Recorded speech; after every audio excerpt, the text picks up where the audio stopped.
Welcome to this week's episode of United Boxing, where we cover boxing from the United States and the United Kingdom. I'm boxing writer David Greisman, joined as always by British boxing broadcaster and analyst Darren Rees.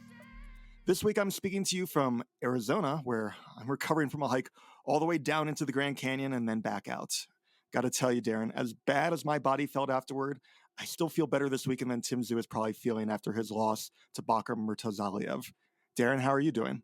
David, I am doing fantastic. I've got about a million things which I'm juggling at the moment because I've got so much going on, and it's a very nice problem to have. Yesterday, I was in London in the West End spending some time with Steve Bunce and super bantamweight world champion Ellie Scottney, who's fantastic. She's an absolute character, and she's always great fun to do podcasts with. Tomorrow, I'm off to go and see Tyson Fury and Alexander Usyk and a few others for the Usyk versus Fury 2 press conference. Thursday, I've got to get in the car at 5 o'clock in the morning and drive to Manchester to go and see Jack Catterall and Regis Prograis. And then I've got Friday off. And then Saturday, I will be ringside working for the BBC as I produce the radio show, the live radio broadcast. So I've got loads going on. I haven't been hiking in the Grand Canyon or anything like that, but I am a busy bee. For this episode, we're going to be doing something a little different. Darren and I usually record together. This week, life and work mean that we've had to record separately. So each of us will be recapping the very eventful results in each of our countries, with Bakhram Murtazaliev stopping Tim Tszyu in 3 rounds and Adam Azim knocking out Ohara Davies in 8. Darren will also have a preview of this weekend's big fight in Manchester between junior welterweight contender Jack Catterall and 2-time former title holder Regis Prograis. He'll be joined by British broadcaster Mike Costello, who will be calling Catterall versus Prograis. And we've also uploaded a standalone episode featuring my full interview with Tom Loeffler, the American promoter who works with Sergey Bohachuk and previously promoted the likes of Gennady Golovkin and the Klitschko brothers. I chatted with Loeffler about Sergey Bohachuk's upcoming fight with Israel Madrimov, about Loeffler's upcoming show on October 26th in California, and how his partnership with UFC Fight Pass is helping him to build a new class of prospects and contenders. We'll also get an update about another one of his former fighters, what Triple G Gennady Golovkin is up to. Now, Darren, what a huge upset that was over the weekend for Bakhram Murtazaliev. Even though he was the title holder, it was Tim Tszyu, who was the former champion, who also had the big name. He was the more accomplished fighter. Coming in, not a lot of people had heard of Murtazaliev because he hadn't been on American TV. He'd won his title overseas against Jack Colquet, and that was for the vacant IBF title. You and I and so many others, we've maligned the IBF for its habit of naming a number of mandatory challengers who we feel are undeserving. These guys often get into this mandatory challenger position by beating nobody else of consequence. You could pretty much say the same thing about Murtazaliev. He didn't really beat anyone of note. He won that title against Colquet. But a fighter can be more than their record. They can be more than the numbers. They can be more than the people that they've beat or the people that they've not faced yet. The thing was, Bakhram Murtazaliev had the talent. He just needed the opportunity. And that opportunity came Saturday night in Orlando, Florida. The thing is this, by having that world title, he was needed. Tim Tszyu was coming off of this title loss to Sebastian Fundora. He wanted to come back. He wanted to get another world title. He wanted to get the opportunities that was going to mean for him. And for Amazon Prime Video, for PBC, Premier Boxing Champions, they wanted to put on a good show and they wanted to put on their guy. But Murtazaliev, he showed up and he stood in with Tszyu. Bakhram Murtazaliev had more power. He seemed to have better hand speed. He definitely had a better chin. They traded in the first round. And then in the second round, Murtazaliev knocked Tszyu down 3 times. And you could tell that they really did their research ahead of time. I went back and I watched some more of Tszyu's earlier fights, and he has a tell, something like that a boxer or like a poker player would do. Is very obvious, and you could tell that they studied his tell. Something that Tszyu will do is he will either lead with his right cross or he'll paw with it. And very often when he does that, he will then turn it around into a left hook. And when he brings that right glove back, he brings it back in a way that his chin is exposed. So every time that Tszyu did that and began to throw a left hook, Murtazaliev was prepared. and he threw a left hook of his own, a more compact, powerful left hook. He hurt Tszyu badly with that first one in the second round, and Tszyu never really recovered. Dropped him 2 more times. Tszyu just did not know how to hold on, did not know how to recover. He was tough. He was ballsy, but it was also a bad move. And so he was in worse shape by the time the round ended. I was surprised that Tszyu's corner sent him back out for the third round, and Murtazaliev knocked him down one more time and finished things in the third round. It was a big performance. I talked just before we went on the air today. I talked with Joe Rotunda, the director of operations for Main Events, and he described it as a star-making performance for Murtazaliev. He said that there's a new sheriff in town, and that is very much true. You know that he is going to be back no matter what, and he's going to be back in a very tough, exciting division. It wasn't just how Murtazaliev won, it's what that win means. He's with Main Events, as I mentioned. He's not aligned with any of the major networks. He's not with Amazon Prime. He's not with DAZN. He's not with ESPN. But having that world title, that opened up this shot with Tim Tszyu, and now this win, plus that world title, could open up a bidding war, or at least could open up a bunch of doors. If you're Premier Boxing Champions, do you aim to get Murtazaliev in with Erickson Lubin, who's up there in the rankings for a shot in the IBF rankings? Do you get Murtazaliev in against the winner of Sebastian Fundora versus Errol Spence? Do you look further into the future and get Murtazaliev against a returning Jermell Charlo in case he comes back to 154? If you're Golden Boy, do you try to make a fight between Murtazaliev and Virgil Ortiz? And how violent would that be? Does Charles Conwell, also with Golden Boy, fit in the mix? What about fights with Terence Crawford or the winner of December's fight between Sergey Boachuk and Israel Madrimov? There are so many options, and I know that Main Events is going to be waiting to see what happens with some of these upcoming fights before making a decision, and also to see what the IBF mandates. We, the boxing fans, we, the observers, we're going to have to wait to find out when we'll see Murtazaliev again, and we're going to have to wait to find out who we'll see him in with. The one thing that we do know, though, is that after this performance against Tim Tszyu, we will see Bakhram Murtazaliev again, and he will be must-see. As for Tim Tszyu, well, this is 2 losses in 1 year. And, you could give the loss to Sebastian Fundora a caveat. He was badly cut by that accidental elbow, and that really changed the tenor of that fight way back in March. This fight against Murtazaliev really exposed some vulnerabilities, some weaknesses, some things to work on. And while Tim Tszyu has called himself an old school fighter, someone who wanted to bounce back from that Fundora fight by taking on Virgil Ortiz until the doctors put the kibosh on that because his cut hadn't fully healed, and then jumped straight in with Murtazaliev. His team is going to need to really harness him a little bit. They're going to need to work with him on shoring up those defenses so that he can perform better when he does step in with some of these top junior middleweights yet again. I think it was a big weekend for Murtazaliev. I think Tszyu can bounce back, but this is a huge loss. As huge a win as this was for Murtazaliev, is as big a loss for Tim Tszyu. That wasn't the only fight this weekend, but that was the big one. Overseas in Europe, William Skol did beat Vladimir Shishkin. There is some debate as to whether Skol deserved that decision. I know Shishkin's team is going to be filing an appeal. And then on the undercard of Murtazaliev versus Tim Tszyu, Ioannis Tellis did win his fight as well.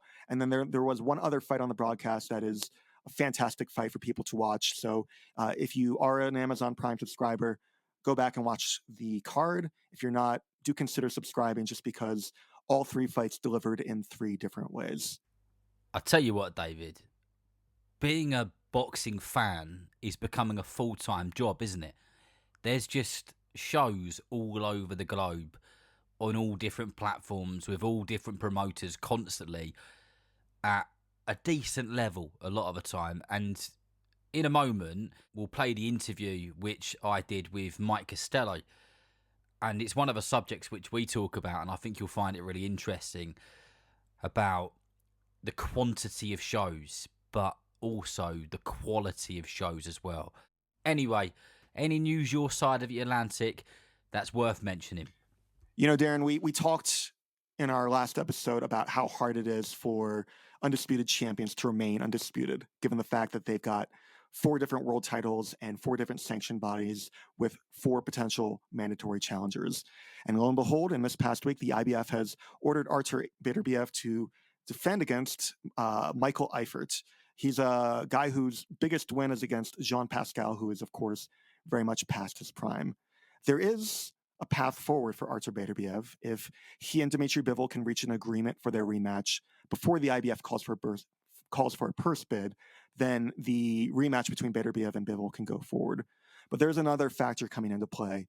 Bob Arum of Top Rank, which promotes Beterbiev, did an interview with Dan Rayfield, the boxing reporter, and he mentioned that Riyadh season, Turkey Al Sheikh, which is financing a lot of these big fights, including the first fight between Beterbiev and Bivol, they might be scaling back when they do their spending to within the actual Riyadh season festival, which tends to be from October until February or March. If that's the case, Bob Arum says we might be waiting until October of next year for the second fight between Beterbiev and Bivol, which is a bummer, but it also makes sense given the fact that it took big money to get these 2 guys in the ring, and I imagine they're going to want big money to face each other again. In other boxing news, there is a fight this Wednesday on ProBox. It's actually a title fight between Miyo, Yoshida, and Shurretta, Metcalf. Yoshida won the IBF bantamweight title in December, defeating Ebony Bridges. And for her first defense, she's facing somebody who gave Yoshida one of her 4 losses, and that is Shurretta Metcalf. Metcalf and Yoshida fought in November of last year, and Metcalf won comfortably, unanimous decision, pretty wide on the scorecards. So they'll be fighting on Wednesday, the 23rd of October in the Theater at Madison Square Garden in New York City. That is a Lou DiBella promoted show that'll be airing on ProBox. There was a ProBox card last week with Chris Colbert, the former junior lightweight title holder. He was really trying to bounce back. He'd suffered 2 losses in his past 3 victories. Colbert had been a 130-pound contender, lost to Hector Garcia, who went on to face Gervonta Davis. And then about a year and a half ago, in March 2023, Colbert won a very close decision over Jose Rayo Valenzuela. And you know Valenzuela's name because he recently stepped up to 140 and defeated Isaac Pitbull Cruz for a world title there.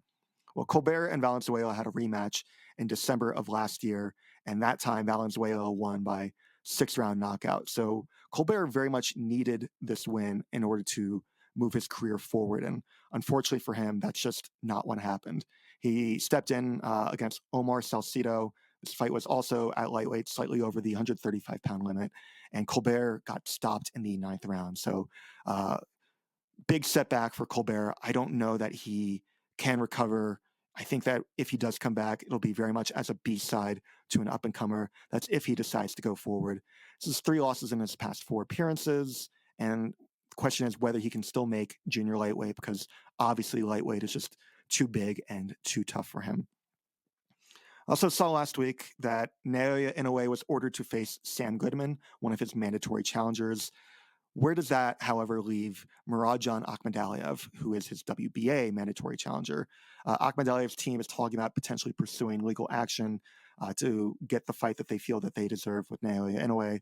Bob Arum, speaking with Dan Rayfield, did say, of course, Bob Arum would say this given that he's on Inoue's team, but he said that that would not be a wise decision for Akhmadaliev, because if Inoue was to give up the world title, then Akhmadaliev would be fighting for the vacant belt against somebody who might not bring anywhere near as much money as a fight with Inoue. Thanks very much, David. And as always, not only have you done a sterling job in terms of the stuff your side of the Atlantic, but you've painted a good picture for everyone on worldwide boxing affairs as well. In terms of this side of the Atlantic, this side of the pond, here in Great Britain, Sam Gilley boxed late replacement Jack McGann on Friday night. That was for the Super Welterweight Commonwealth title at my favourite venue in the world, which is, of course, York Hall in Bethnal Green. If you've never been there, for those listening, and you're in Britain, you've got to go. It is magnificent. It really is. And if you're in the US and you're ever visiting London, then again, you need to see if there's some boxing when you're visiting and head to that place, because it's just a very special place, which is rich in history. But Gilley knocked McGann over in the 2nd round, then finished him off in the 4th. Fair play to McGann, because he took it at very, very late notice. And I take my hat off to any fighter who gets in the ring, never mind those who get in when they've had no time to prepare or know really what they're getting themselves into. Also, I was at the Copper Box Arena in London on Saturday for Adam Azim versus Ohara Davies. I speak about that fight a fair bit with Mike Costello, but also on that card, which I didn't speak to Mike about, was Dan Aziz, who boxed Lewis Edmondson, and that was for the British light heavyweight titles. I didn't get to stay for that fight as I had to catch a train home. I had to get the last train home. But Edmondson won that fight on a majority decision. It's a decision that's had a fair few boxing people scratching their heads and not quite knowing how he got it. But on the other hand, there's a few people who I know who were there working, were ringside, and people that I respect who said, do you know what, I can see how Edmondson got it, but it wasn't the most entertaining fight. It was pretty ugly. There was lots of wrapping up and there wasn't as much action as you'd hope there would be. Anthony Yarde also returned on that card. He went 10 rounds with Ralph Wilkins and he looked to be going through the motions. I did catch his fight and I guess he hasn't boxed since like February or March this year. In fact, I think it was February. So I guess getting the rounds in was his main priority. It's reported that Anthony Yarde is a free agent again.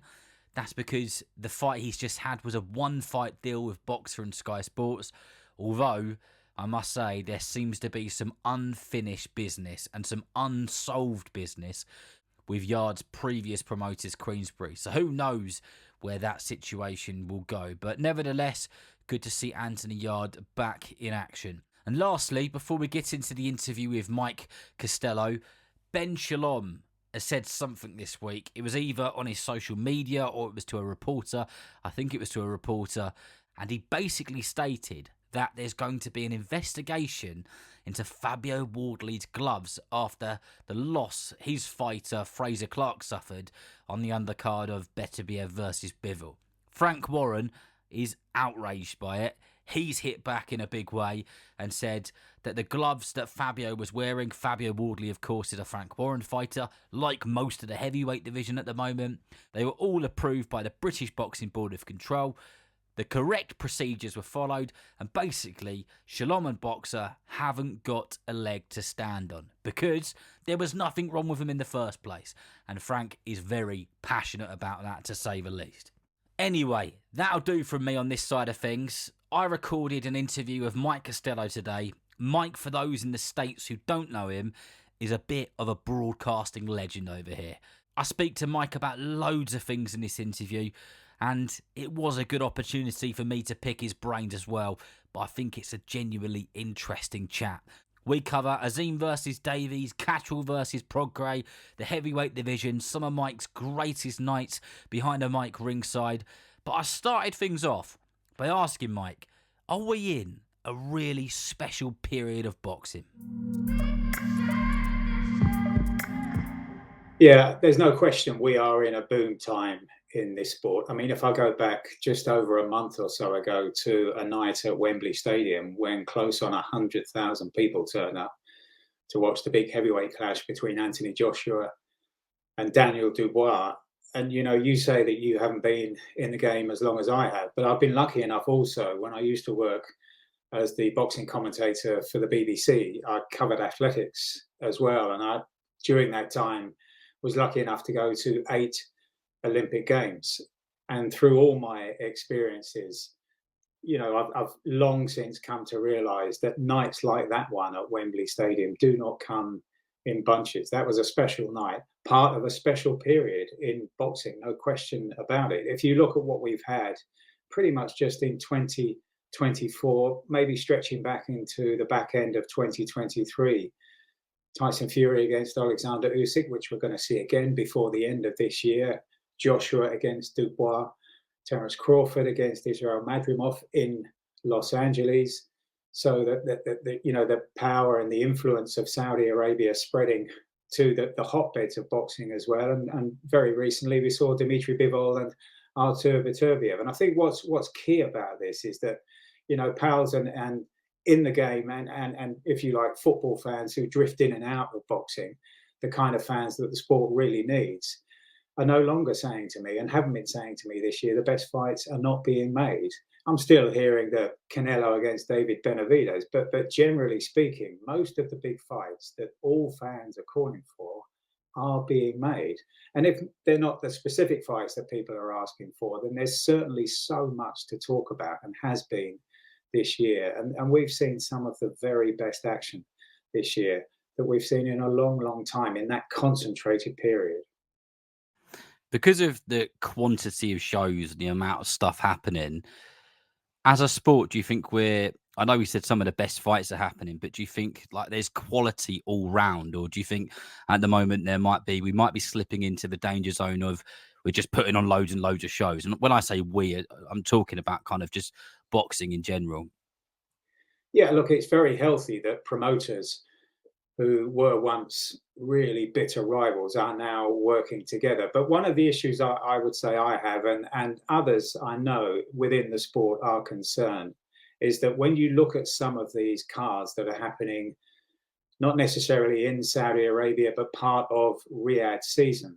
For example, I'll go back again to that big bill at Wembley Stadium when Anthony Joshua was beaten by Daniel Dubois. There were fights on the undercard there that would have been top of the bill throughout the year on shows here in the UK. One example I gave was that very early on during that bill, they went to the ring at about 6 o'clock in the evening, was Josh Warrington against Anthony Cacace. Now, they've both got big fan bases, Cacace in Belfast and Warrington in Leeds. That would have been a huge, huge night in either of those two big fight cities.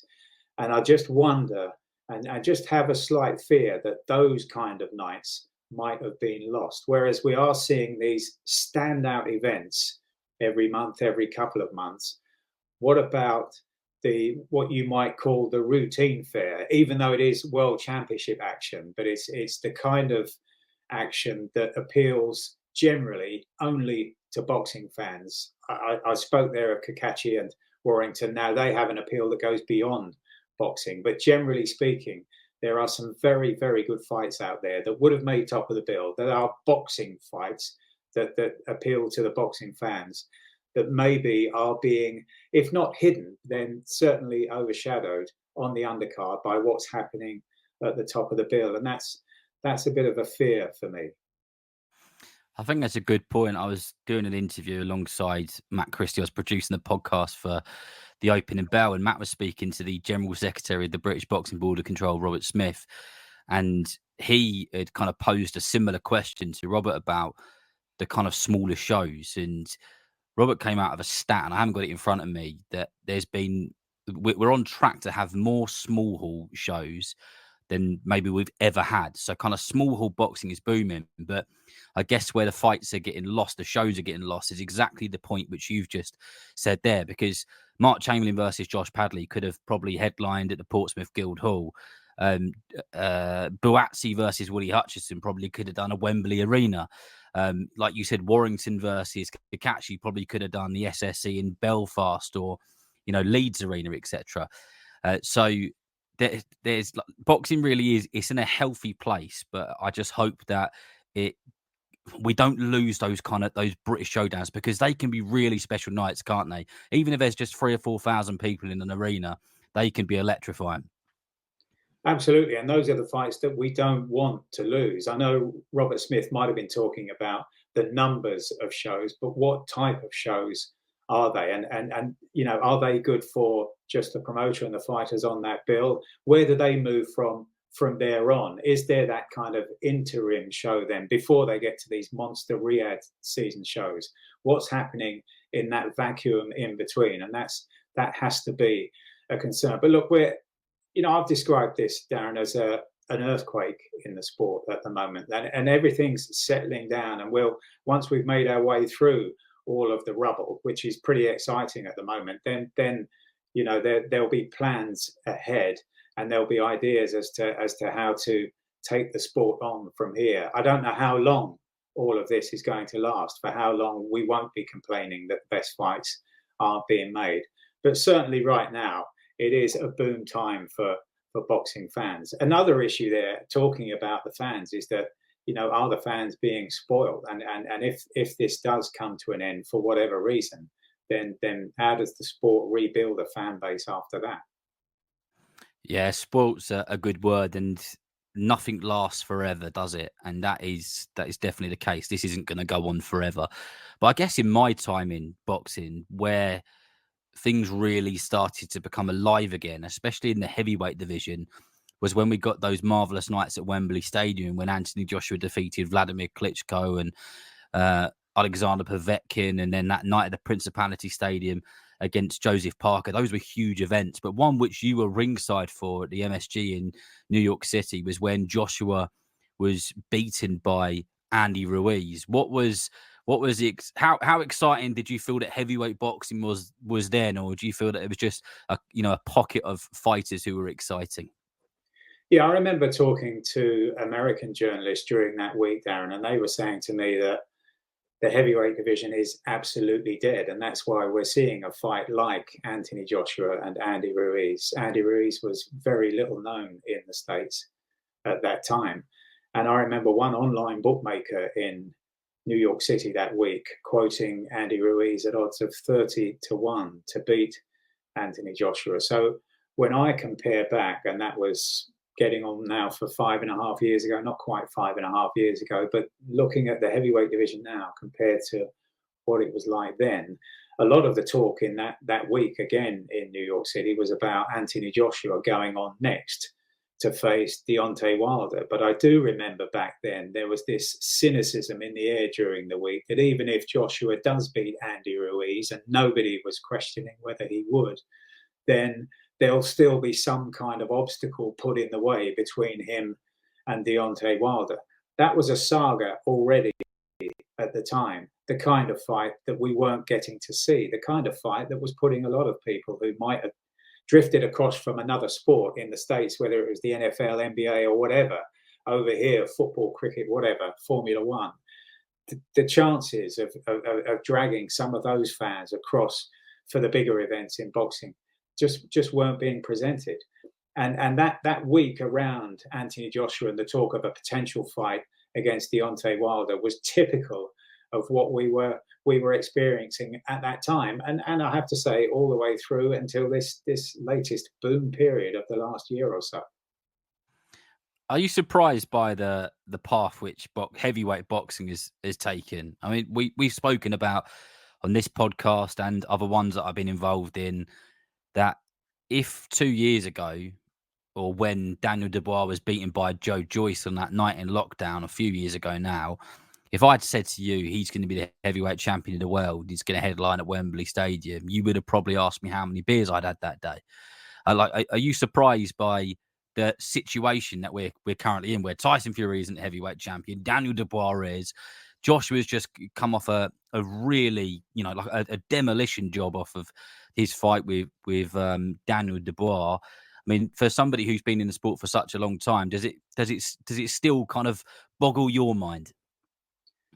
Absolutely. I mean, I'd have asked you that question, Darren, even a year ago when Dubois was beaten by Alexander Usyk. I mean, better company than the defeat against Joe Joyce, but the manner of the defeat was very similar. And, there were big name professional fighters out there. They were saying he just didn't have the necessary resilience to cut it at the top. And then he comes back against Jarrell Miller and Filip Hrgovic, and those proved to be the grounding for his win against Anthony Joshua. That was truly staggering what happened there that night at Wembley Stadium. And it's interesting. I know we're going to go on to talk about different styles and different types of commentary, whether you're on television or on radio. And one of the big differences I've noticed being on television is that if your network, in our case a streaming network, has gained the rights to a particular fight, then you're not only close to the ring, you're actually on the ring apron. I mean, I've said in facetious terms to mates of mine that I could have reached out and undone the bootlaces of both Anthony Joshua and Daniel Dubois that night. That's how close you get. Whereas when I was working for BBC Radio back in the years, it was always that the radio setup was behind the television networks, however many of those there would be for whatever fight it was. So we were quite often 6-7 rows back on the big nights in Las Vegas for Floyd Mayweather fights, for example, we could be as many as 20 rows back, and so would be virtually watching on television. Although, of course, getting the atmosphere, which is so key on radio as much as in television, maybe more so. But it's what we're seeing here is truly special, and to be get back to the point, to be that close to the ring, and then to just glance up and look all around and just see the size of the crowd, and then take in the size of the event. Just hard to believe. And for me as well, who predicted that Anthony Joshua would win, hard to believe the result also. And in a sense, that was all part of adding to the whole excitement of the era that we're in, that only in boxing can you see the kind of results that we saw that night. I'm relatively early on into my commentary career, and I've been fortunate enough to be, pretty much on the ring apron, working for BBC Radio, doing a little bit of what you used to do for a British title fight. And these days I find myself doing the Queensberry undercards, very, very deep into the undercard when there's nobody in the arena. But Mike, what's it like when you're in somewhere like Wembley or MSG? Like, do you still get nervous? Is there still that pinch yourself moment? What, like, do the hairs on the back of your neck stand up?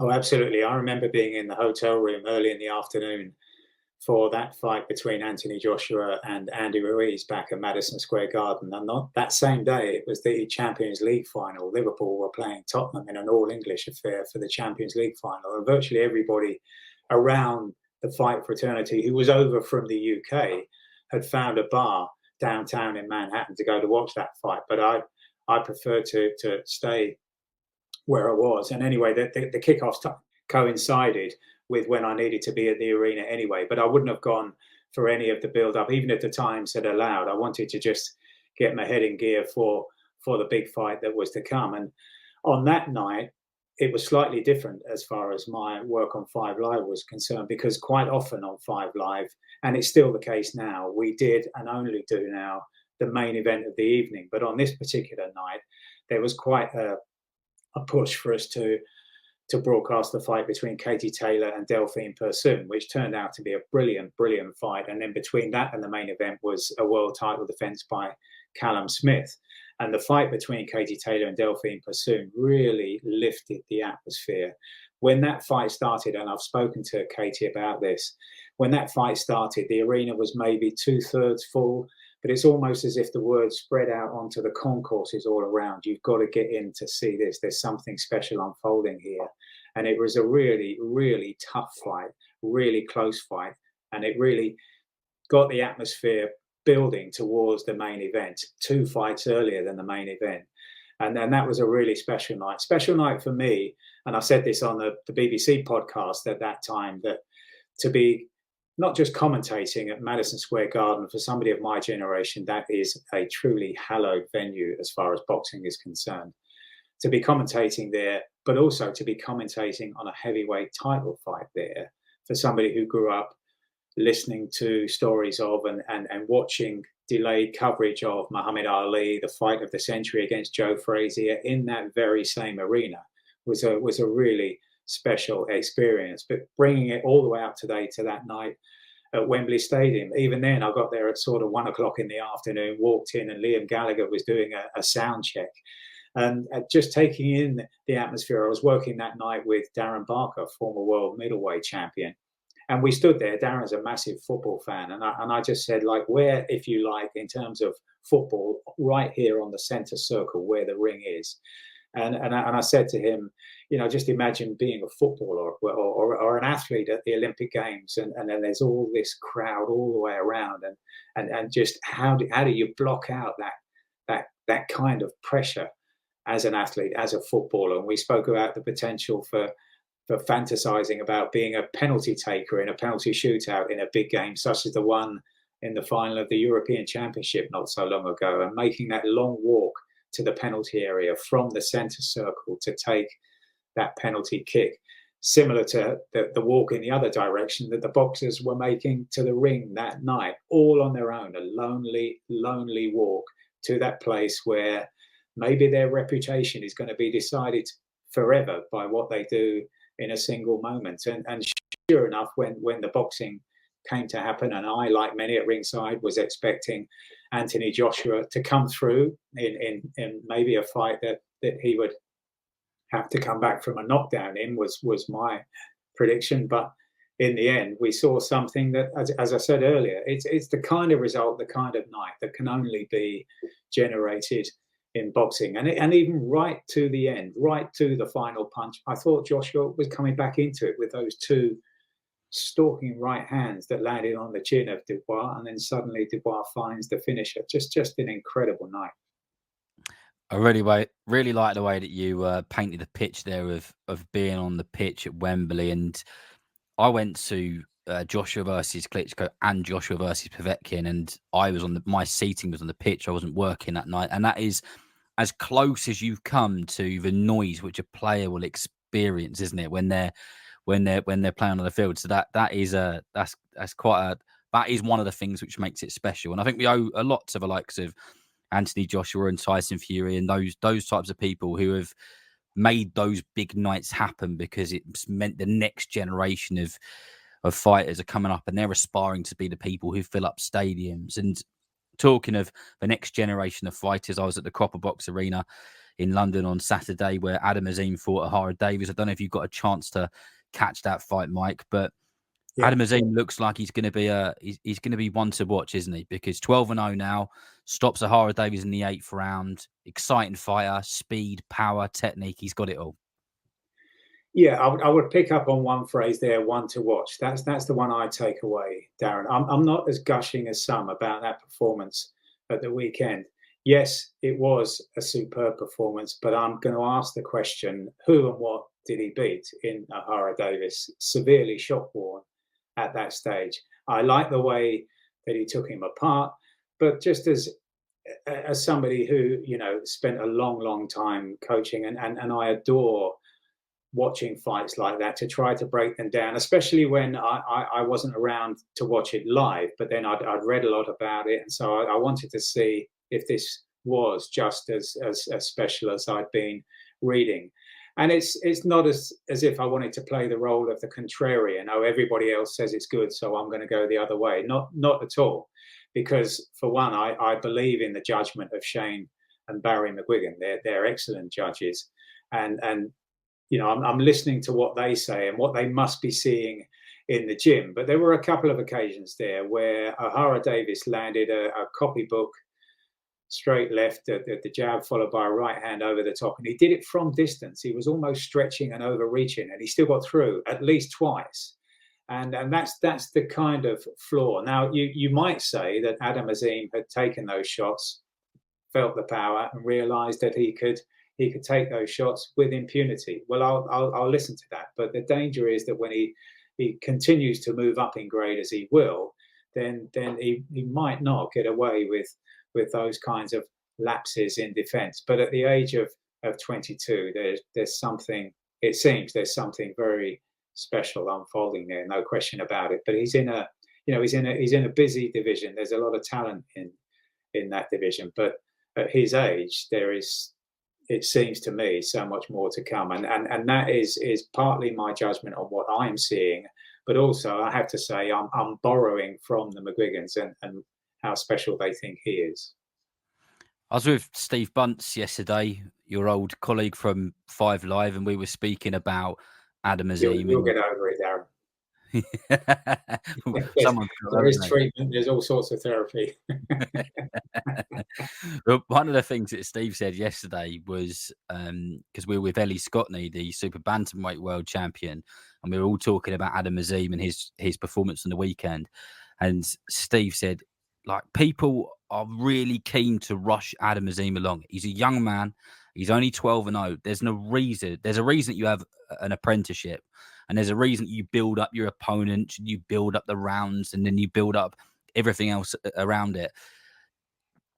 Is there a risk that he could end up being fast tracked because of the excitement around him? And Sky Sports are, they're loving Adam Azim, aren't they? Do you think there's a risk of that happening? There is always the risk, but I do remember one of my earliest interviews going back to the kind of time that you've spent in the game at a similar level of my experience. One of the leading figures then was a great trainer called Terry Lawless. And he used to say to me, look, if they're good enough, they're old enough. And I think there's a healthy debate to be had here. Yes, he is only 22, but some, as I know from my days in coaching, mature much quicker than others in all weight divisions, probably apart from the heavyweight division. But if you look at Mike Tyson, then it can happen there also. And I think it's a delicate time here in terms of those behind him. But again, I would trust in the ability and the judgment of the McGuigans to make those calls. And just every now and again, you'll hear in interviews with Shane in particular that let's just put the brakes on here. Let's be well aware of what he's done so far, potentially what he can do. But the key part is in the middle. What do we do to get him from, if you like, in American parlance, from A to Z? This section and this time in his career that we're entering into now is absolutely pivotal, crucial for Adam Azim because there's the point at which you're pushing too far too soon, but will he go stale if the opposition is not testing him enough? Well, exciting times for Adam Azim if, I guess, the people around him get it right and he stays true to the game, which I think he will. I've met him before. I met him on his debut, actually, and he seems a very dedicated young man. So excited to see what the future has in store for him. This weekend, Mike, you and I are both at the Co-op Live Arena in Manchester, where Jack Catterall will fight Regis Prograis. What's your thoughts and feelings around that fight initially? Yeah, I like this fight. When it was announced, I thought this is a really good opponent at this time for Jack Catterall. And that makes it sound like Catterall only has to turn up to win. Not at all. I just think that this is, if we are expected to see Jack Catterall go on to win a world title, and I know he and those around him claim that he's a world champion in all but name anyway, after the saga against Josh Taylor back in 2022. But I do think this is a perfect piece of matchmaking for Jack Catterall if he is to go on now to after this challenge for one of the versions of the world title, because Regis Prograis is one of the best super lightweights of the last half a decade or so. But his last couple of performances haven't been that impressive, not just against Devin Haney, but he didn't look great against the Puerto Rican Danilito Soria the time before. So I'm wondering, have we seen the best of Regis Prograis, and is this a good time for Jack Catterall to get him, or is Prograis coming over to the UK determined to galvanise his career? I think there are enough imponderables about this fight to make it, potentially a really exciting night. When I was with Buncey yesterday, he was talking about the night which Josh Taylor and Prograis got together. I think it was at the O2 Arena, wasn't it? And you guys called the shots on 5 Live that night. And one of the things Steve said to me was the American fight journalists expected Prograis to come over and beat Josh Taylor with ease, and he didn't, did he? And I know it was a close fight, but he's a good fighter as well, Prograis, isn't he? Like, he's technically very good. There's a lot to like about him. Do you think that loss last time was he over here? Was that the last time he was over it? Yes, against Josh Taylor, 2019. Yeah, the O2. Yeah. So do you think that loss last time out is going to spur him on to want to come over and galvanise himself, like you just said? Quite possibly. And there's every chance also, Darren, that has demoralised him because he was beaten so convincingly. So is it the case of a man who wants to show that there is plenty still left? I would ask the question, going back to what we saw in 2019, it was a cracking night, very, very close. I remember Josh Taylor, when I saw him a few weeks later, give me a mild rebuke because I, on the night, scored it as a draw. But it was a cracking night with a brilliant atmosphere. And I would pose the question, and I'm not sure I have the answer, was that on that night the best of Regis Prograis? I know he didn't win, but some thought he did. I had it absolutely level. Was that the best of Regis Prograis? I'm not so sure he's improved since then. And I think he will need to improve certainly on what we've seen in his last two performances, to beat Jack Catterall on Saturday night. But I also think that Jack Catterall too is in a very important phase in his career, because against Regis Prograis, he cannot afford to make any mistakes. And there've just been, I think, lull periods in some of Jack Catterall's fights when he's looked to be absolutely in control, and then for some reason allows the opposition in. I've seen it even against a well-beaten and a long since finished Jorge Linares. I thought I saw it also in the most recent fight when he did finally get the verdict against Josh Taylor. There are just periods when it's almost as if he's too good for his own good, and he kind of lapses into this almost boredom where everything is so easy for him. And I remember hearing from Carl Frampton some years ago, interviewing Carl Frampton in the gym just to the side of Manchester, where he was training alongside Jack Catterall, and he was absolutely gushing about Catterall's ability. I hadn't seen it under the lights, and I admitted that to Frampton at the time, but he said if he ever reproduces what I'm seeing here in sparring, then he's going to go right to the top of his division. And sure enough, we are now starting to see that.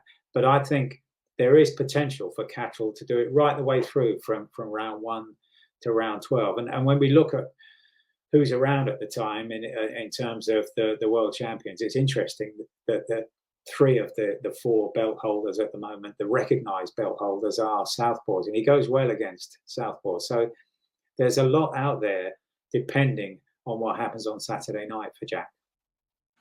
Yeah, he could look really good, and that could put him in good stead for whatever's next in terms of finally winning one of those world titles, or going back, Darren, to what we've just been talking about, Adam Azim, and there's a lot of talk about Adam potentially taking on Dalton Smith in a cracking all-British affair. Then we can get some guidance and a measuring gauge at the weekend as to where Adam fits into that bigger picture at the top end of the division. Yeah, well, we'll look forward to that. We're going to be lucky enough to be there and be ringside. You'll be calling the shots for DAZN on the night. I'll be working for 5 Live, not behind the mic this time, doing some of the other stuff, producing the show, and we'll be a few feet away, which is a very fortunate position to be in. Which brings me on to my last topic that I wanted to speak to you about. Mike, how long have you been gone from BBC Radio now? It's just over 3 years. The summer of 2021 I left. So I know that there's lots of people who really miss your commentary and the way that you went about your craft. Do you miss the radio side of it? Yes, I do.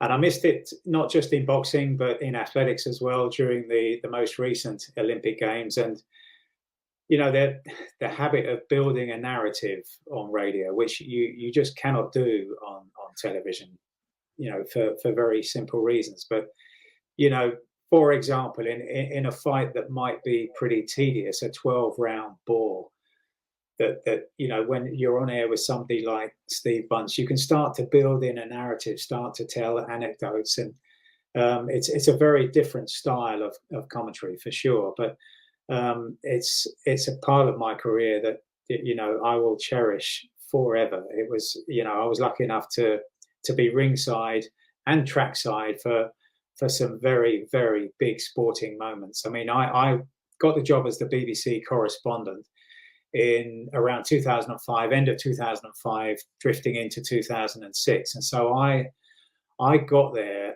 right, if you like, at the birth of 2 monumental figures in my 2 sports, Usain Bolt in track and field and Floyd Mayweather in boxing. Now, Floyd Mayweather was already a world champion.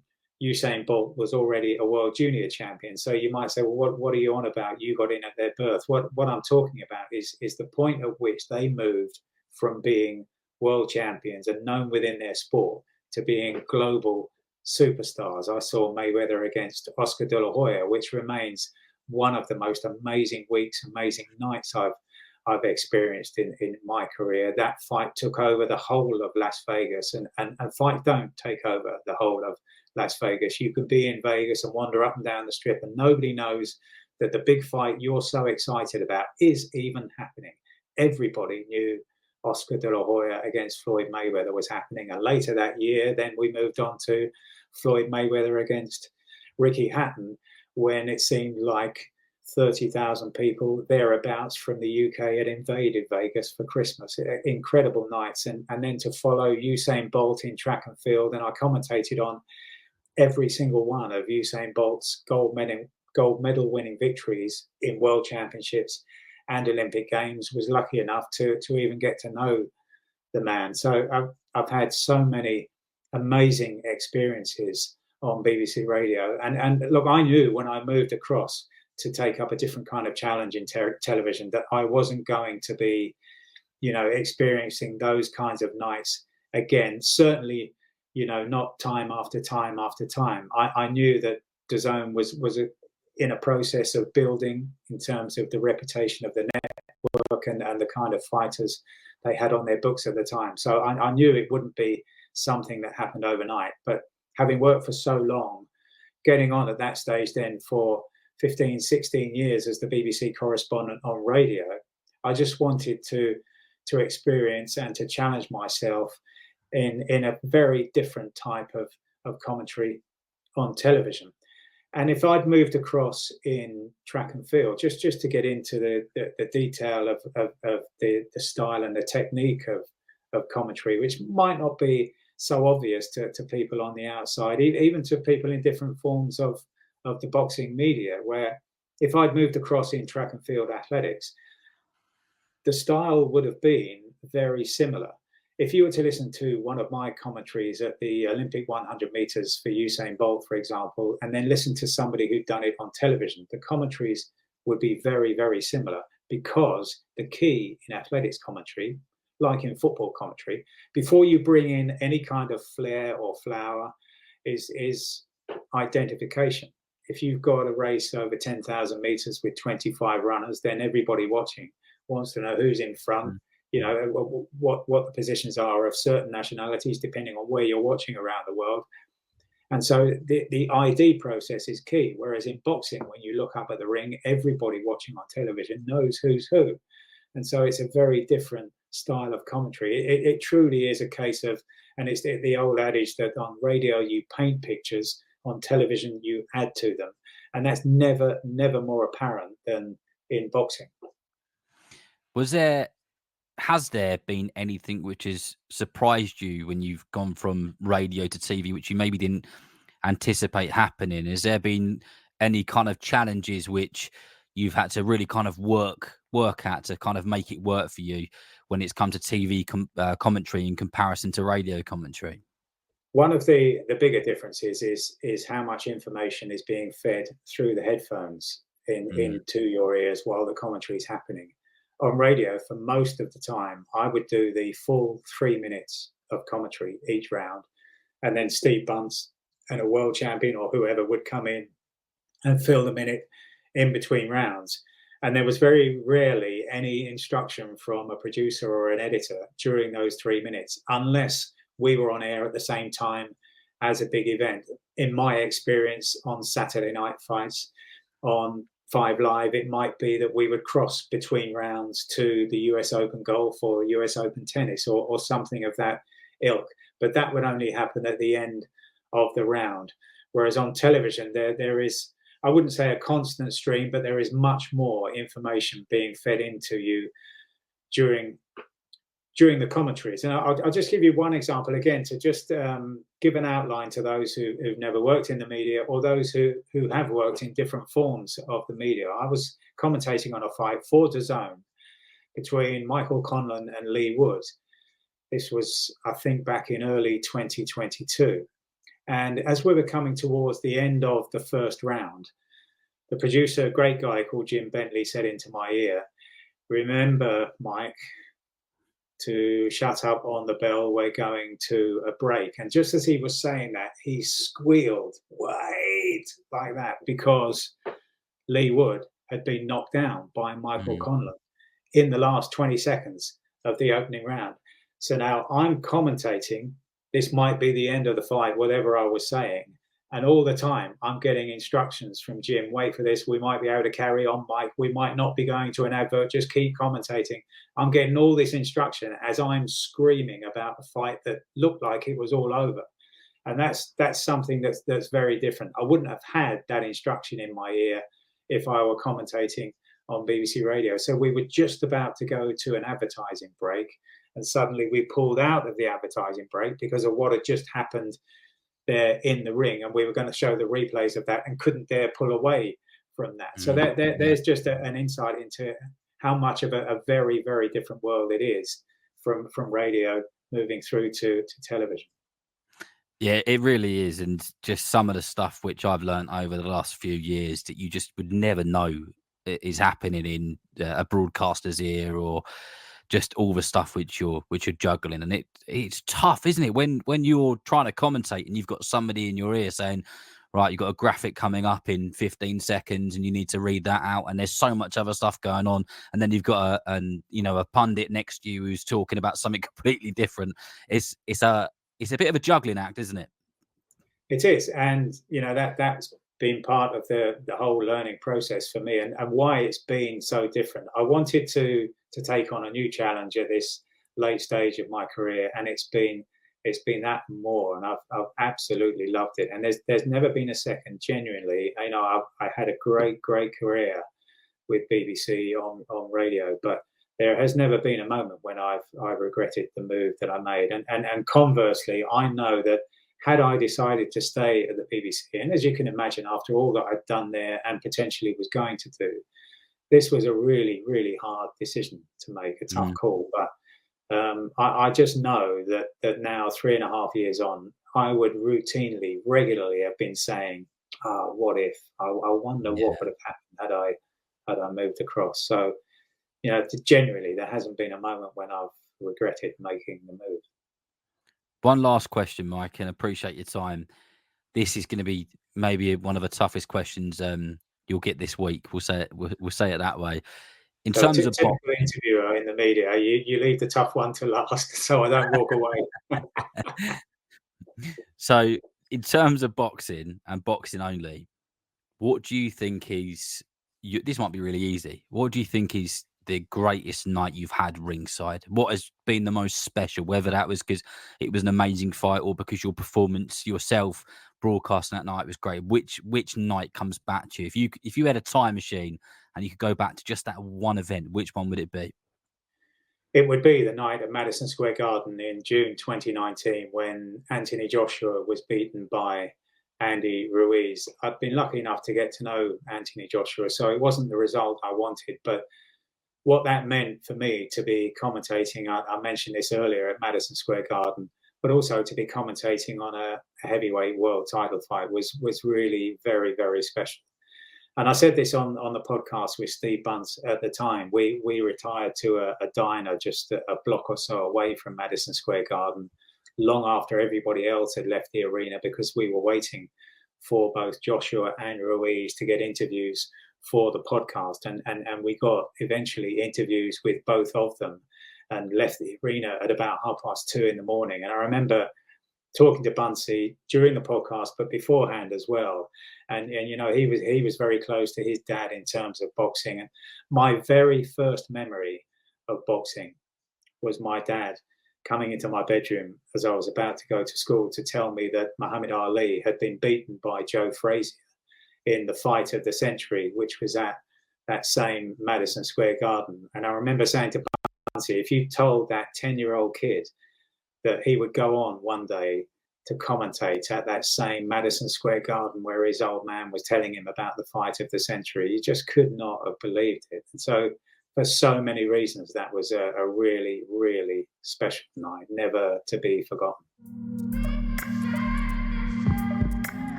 Well, a massive thank you to the brilliant Mike Costello, who is always a pleasure to speak to and is undoubtedly one of the best to ever do it. Mike will be calling the shots on DAZN this Saturday at the brand new Co-op Live Arena in Manchester, here in the UK. And I know that there are a few tickets left for anyone in the UK who intends on going. And if not, you can watch it live on DAZN and hear Mike's dulcet tones, or you can listen to the BBC Radio 5 live broadcast, where I will be working alongside Ronald McIntosh, Steve Bunt, and former world champion Anthony Crolla. Right, it's time for Fighters of the Week. David, who have you gone for this week, mate?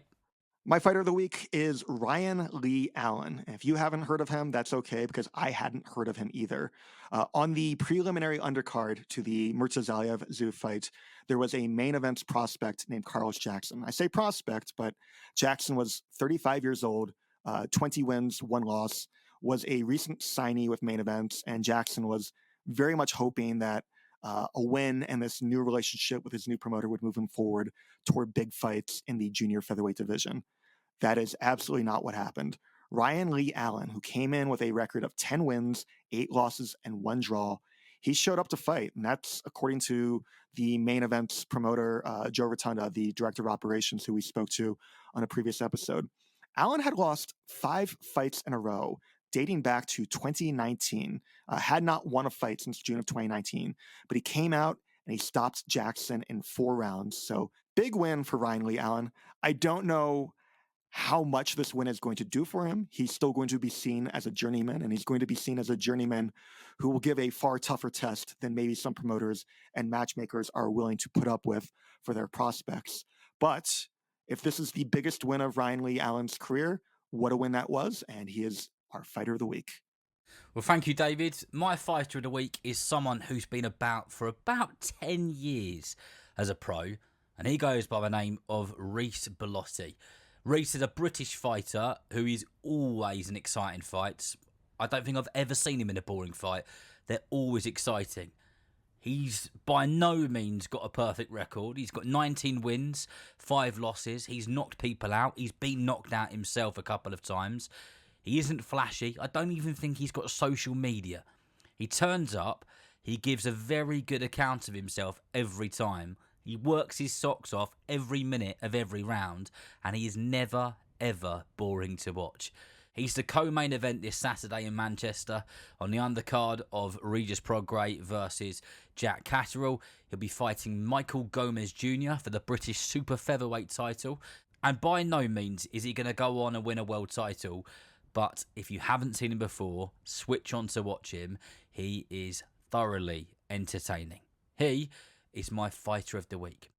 And that brings this podcast to an end. Thank you to everybody who is tuning in, week out, and listening to us bang on about boxing. I hope that you're getting some value out of it. And also a huge thank you to Mike Costello. And of course, to you, David, as well. You can follow us at United Boxing Pod on X or Twitter. You can follow myself at Darren Rees _ and the Rees is spelled R-E-E-S. My whole life people have got it wrong. And David, where can people get in contact with you? And you can follow me on Twitter, also known as X, at FightingWords2. Thanks again, everyone. Enjoy the boxing this weekend. There never seems to be a weekend where there is no boxing. We are in a special period of the sport which we all love so very much. We'll catch you next time.